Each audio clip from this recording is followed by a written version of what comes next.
आप देख रहे हैं सितारों की जुबान, जहां सितारे बताते हैं आपकी जिंदगी के राज। खुश आमदीद।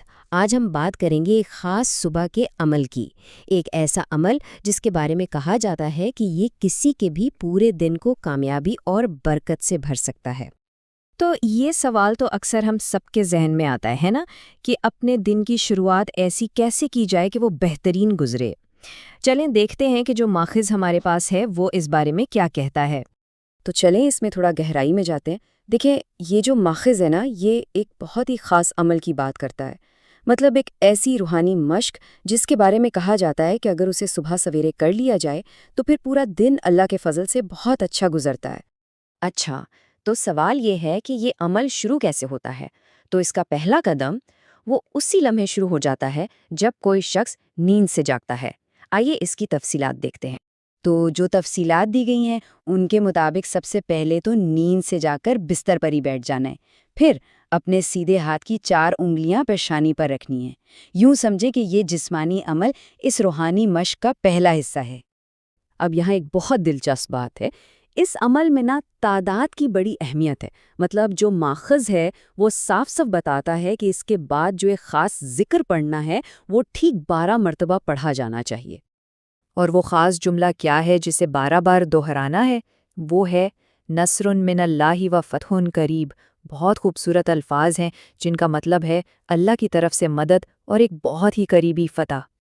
अच्छा, तो ये जिक्र मुकम्मल करने के बाद ये अमल अपने अगले मरहले में दाखिल होता है, और ये मरहला है एक बहुत ही ख़ास दुआ का। ये कोई आम दुआ नहीं है, बल्कि ये ख़ास तौर पर आने वाले पूरे दिन के लिए की जाती है। तो जब 12 मरतबा नस्रुम मिनल्लाह व फ़त्हुन क़रीब पढ़ लिया, तो अगला कदम है दुआ के लिए हाथ उठाना। यही वो लम्हा है जब आने वाले दिन के लिए अपनी सारी नियतों और उम्मीदों का इजहार किया जाता है। इस दुआ में बुनियादी तौर पर 4 ख़ास चीज़ें मांगी जाती हैं। पहली तो ये कि दिन के जो 12 पहर हैं वो मुबारक हों। दूसरी ये कि जहाँ भी कदम रखा जाए वहाँ हाजिर दिमागी के साथ फ़तह नसीब हो। तीसरी, हर तरह के नुकसान से हिफाजत हो। और चौथी ये कि कामयाबी के साथ एक ताल्लुक जुड़ जाए। दुआ के बाद भी इससे पहले कि दिन के कामकाज शुरू किए जाएं, कुछ आखिरी इक़दामात बाकी हैं। चलें देखते हैं कि ये अमल मुकम्मल कैसे होता है। तो होता ये है कि दुआ मांगने के बाद एक और जिक्र पढ़ा जाता है, और जब वो जिक्र मुकम्मल हो जाए तो फिर पानी पी के दिन का बाकायदा आगाज़ किया जाता है। और ये दूसरा जिक्र क्या है? ये है दरूद। अब हो सकता है कुछ लोग इस लफ्ज़ से पूरी तरह वाकिफ़ ना हो, तो उनके लिए बताते चलें कि दरूद असल में अल्लाह के नबी सल्लल्लाहु अलैहि वसल्लम पर सलाम और रहमत भेजने को कहते हैं। और बिल्कुल पहले जिक्र की तरह यहाँ भी तादाद पर जोर दिया गया है, यानी दरूद भी ठीक 12 मरतबा ही पढ़ना है। ऐसा लगता है कि तादाद का ये तसलसल इस पूरे अमल का एक बहुत अहम हिस्सा है। तो ठीक है, ये पूरा अमल कर लिया, लेकिन इसका नतीजा क्या है? इसका फ़ायदा क्या है? माखिज़ के मुताबिक इसके फ़ायदे बहुत गहरे हैं। चलें देखते हैं कि इससे क्या हासिल होने की बात की गई है। देखें, सबसे अहम बात जो कही गई है वो ये है कि जो भी शख्स सुबह की शुरुआत इस अमल से करता है उसे गैब से मदद मिलती है। मतलब ऐसी जगहों से मदद पहुंचती है जहां से उसने सोचा भी नहीं होता। और माखिज़ उस गैबी मदद के बारे में मज़ीद बताता है। जैसा कि ये इक़्तिबास कहता है, गैब से फरिश्ते इसके करीब आते हैं।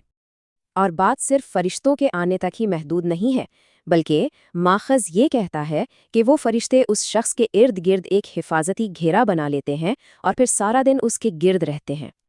तो फिर इस सब का आखिरी नतीजा क्या निकलता है? देखिए, माखज़ एक बहुत ही ताकतवर बात कहकर इसे ख़त्म करता है कि यूं वो इंसान जहाँ जहाँ कदम उठाता है, दौलत, कामयाबी उसके कदमों में होती है।